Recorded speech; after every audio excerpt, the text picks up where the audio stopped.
Husbands, love your wives as Christ loves the church. And then it says, wives, submit yourselves to your husbands as what? Unto the Lord. That means if your husband tells you to do something contrary, you know it's contrary to the will and the nature and the character of God, you don't submit to that. I told my wife to do things through the years that was out of the will of God. And she looked at me not in defiance. She said, that is absolutely not God's character and God's nature. That's not God's will. I'm not doing it. And I'm glad she did that to me, because that put me in line. I had to back up and go, man, she just hit the nail on the head.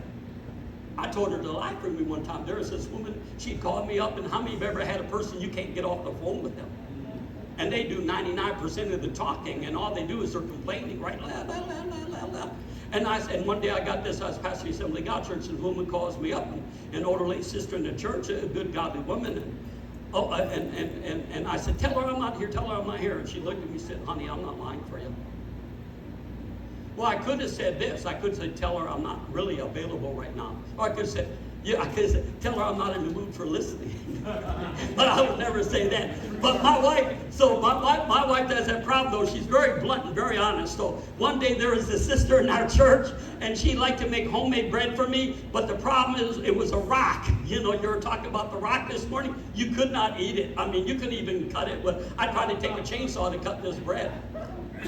And so we're in church one morning, and she came to me and she said, and I didn't ask her opinion, but how many know sometimes people give their opinion? And this sister said to me, she said, how was that bread I made for you last Sunday, Pastor Mike? And I lied, I did. I said, I didn't want to hurt her. I said, it was wonderful, sister. And my wife said, you liar, you threw it away. You said it wasn't edible. Now, thank God the woman was mature enough to where she kept coming to church, you know.